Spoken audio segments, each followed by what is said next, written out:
Bonjour, bienvenue sur Objectif Math. Dans cette vidéo, on s'occupe de la formule de Pascal concernant les coefficients binomiaux, dont on rappelle tout de suite la définition. Soit n et p deux entiers naturels, si p est inférieur ou égal à n, le coefficient binomial de paramètres n et p, aussi appelé p parmi n, est égal à factoriel de n divisé par factoriel de p fois factoriel de n-p. Si par contre p est strictement supérieur à n, p parmi n est égal à 0. Nous pouvons alors énoncer la formule de Pascal. Si n et p désignent deux entiers naturels, alors p parmi n plus p plus 1 parmi n est égal à p plus 1 parmi n plus 1. En voici la démonstration. On considère n et p deux entiers naturels. Traitons un premier cas où p est égal à n. Calculons p parmi n plus p plus 1 parmi n. Comme p est égal à n, p parmi n est égal à 1. Et p plus 1 est strictement supérieur à n, donc p plus 1 parmi n est égal à 0. Donc la somme des deux coefficients est égale à 1, qui est aussi égal à p plus 1 parmi n plus 1. Dans le deuxième cas, on suppose p strictement supérieur à n. Dans ce cas, p parmi n plus p plus 1 parmi n est égal à 0 plus 0, c'est-à-dire égal à 0, qui est aussi égal à p plus 1 parmi n plus 1, puisque p plus 1 est strictement plus grand que n plus 1. Il reste à traiter le cas où p est strictement inférieur à n. p plus 1 est alors inférieur ou égal à n, et on peut utiliser pour les deux coefficients l'expression avec les factoriels. Nous allons simplifier cette nouvelle expression en la factorisant au maximum. Pour commencer, factoriel de n est en facteur commun dans les deux numérateurs. Ensuite, factoriel de p et factoriel de p plus 1 apparaissent respectivement dans les dénominateurs de la première et de la deuxième fraction. On factorise par la plus grande des deux expressions, c'est-à-dire que l'on factorise par factoriel de p plus 1.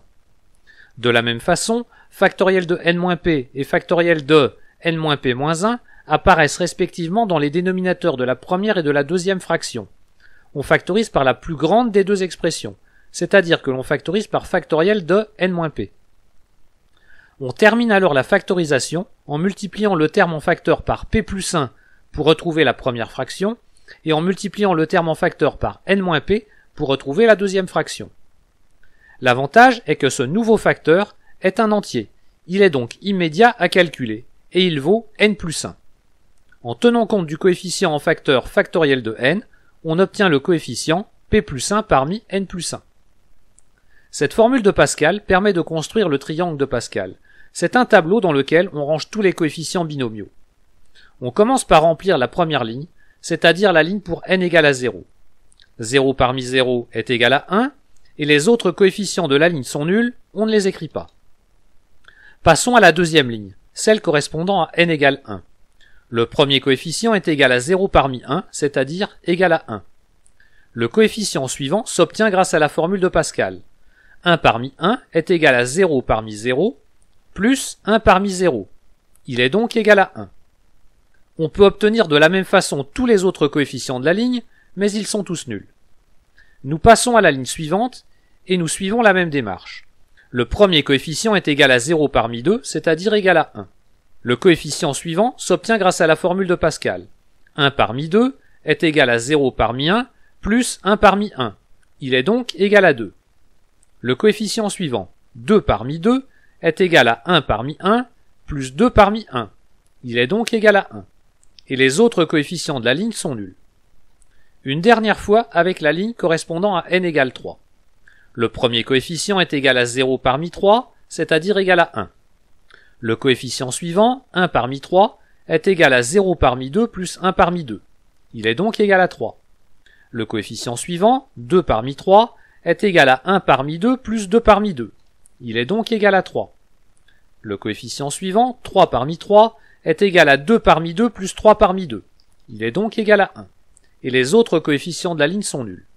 Et on procède ainsi de suite en calculant autant de lignes dont on a besoin. Je vous propose maintenant un programme récursif pour calculer les coefficients binomiaux utilisant la formule de Pascal. Je le nomme binôme rec. Il prend en paramètre les deux entiers n et p. La chaîne de caractères suivante s'appelle une chaîne de documentation. Elle est accessible à l'utilisateur par la commande help de binôme rec. Avec la ligne 7 commence le test d'arrêt, qui repose sur le fait que dans la première colonne et la diagonale principale du triangle de Pascal, tous les coefficients sont égaux à 1. Ligne 8, on applique un nouveau test d'arrêt. Si P est supérieur strictement à n, on sait que P parmi n est nul. Dans tous les autres cas, on applique la formule de Pascal pour calculer le coefficient binomial voulu. Ce programme est très court, mais il est totalement inefficace, car plusieurs calculs identiques sont effectués plusieurs fois. Vous pourrez le constater en insérant avant la ligne 7 un print de n et p. Essayez le programme en augmentant progressivement la valeur de n et en prenant pour p à peu près la moitié de n. Voici un autre programme, itératif cette fois, toujours basé sur la formule de Pascal. Je l'appelle binôme iter. Ligne 2, on traite le cas particulier où le coefficient binomial est nul. Les coefficients binomiaux présentant une symétrie, on commence ligne 3 par remplacer p par le minimum entre p et n-p, ce qui va réduire le nombre de calculs.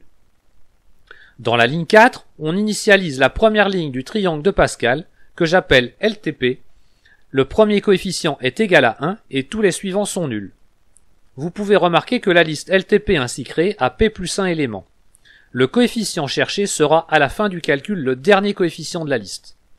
On ne doit donc pas mettre moins d'éléments dans la liste, et ce serait une perte de temps d'en mettre davantage. Ligne 5, on commence le calcul successif de toutes les lignes. Connaissant la ligne 0, le programme a bien petit n nouvelles lignes à calculer, qui sont les lignes d'indice 1 à petit n. Ligne 6, on commence une boucle qui va calculer les coefficients de la nouvelle ligne grâce à la formule de Pascal. On fait décroître grand P afin de calculer les coefficients en commençant par la fin de la liste, ce qui permet de n'en utiliser qu'une seule. Grand P commence avec le minimum entre petit p et grand N, car les coefficients suivants dans la liste sont nuls. Effectuer les calculs avec eux serait une perte de temps. Quand le calcul est terminé, il n'y a plus qu'à renvoyer le dernier coefficient de la liste, égal au coefficient p parmi n attendu. Ce programme est nettement plus efficace que le programme récursif précédent. Je vous propose de les comparer en les utilisant avec n égale 30 et p égale 15. Soyez patient avec Binôme Rec. Voilà, cette vidéo est terminée, vous pouvez me laisser des commentaires et me poser des questions. À bientôt sur Objectif Math.